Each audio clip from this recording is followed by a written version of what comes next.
Hi guys, வாங்க சுவையான ரவை உப்புமா எப்படி செய்யணும்னு சொல்லிட்டு நம்ம பார்க்கலாம். ஸோ ரொம்ப ரொம்ப நல்லாயிருக்கும். Hi guys, good morning. இன்றைக்கி சுவையான ரவை உப்புமா எப்படி செய்யுதுன்னு சொல்லிட்டு நம்ம பார்க்கலாம். எப்பவுமே கொஞ்சம் வணக்கிக்குங்க. இன்றைக்கி டிஃப்ரெண்ட்டான வறுத்த உப்புமா. அது வறுத்த ரவைங்க. ஸோ நம்ம மறுபடியும் கொஞ்சம் ரவையாக பார்த்துக்கலாம். இப்போ ரவை நல்லா கொஞ்சம் பொன்னிறமாக ஆயிடுச்சுங்க. சரி, இப்போ இதை வேறு பவுலில் கொட்டிக்கலாம். இப்போ இது பார்த்திங்கன்னா சுத்தமான தேங்காய் எண்ணெய். ஸோ இது கொஞ்சம் ஆட் பண்ணிக்கலாம். அது கூடவே ஒரு 2 ஸ்பூன் நெய். டேஸ்டியான உப்புமா ஒரு 3 ஸ்பூன் போட்டலாம்.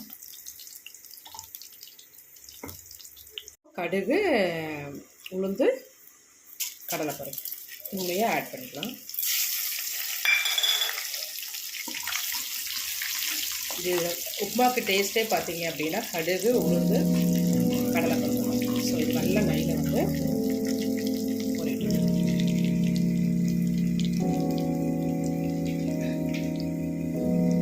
அப்புறம் முந்திரி பருப்பு ப்ளஸ்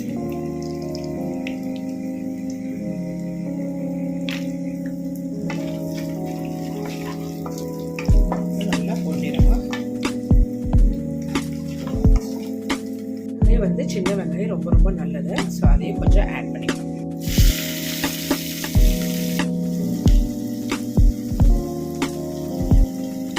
பச்சை மிளகாய், கருவேப்பிலை.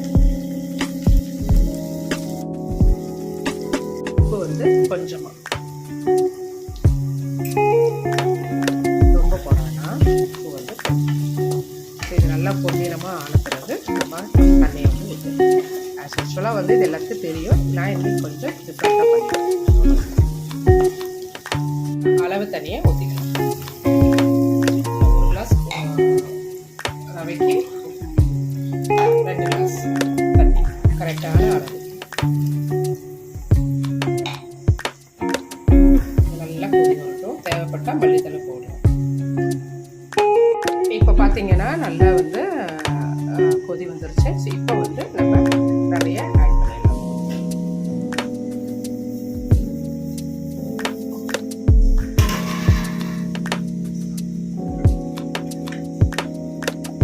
ஸ்லோ இதில் வச்சுக்கோங்க. இதுதான் ஃபைனல் டச். மேக்ஸிமம் ரவை அவ்வளோ சீக்கிரம் நல்லா வராது உப்புமா. ஃபைனலாக எந்த கட்டியும் இல்லாமல் நம்ம இப்படியே கைவிடாமல் கலக்கி என்னுடைய ஸ்டைலில் சூப்பரான ருசியான ரவை உப்புமா. காம்பினேஷன் பார்த்தீங்க அப்படின்னா எங்களுக்கு பிடிச்சது சுகர், அப்புறம் பார்த்தீங்கன்னா டீ.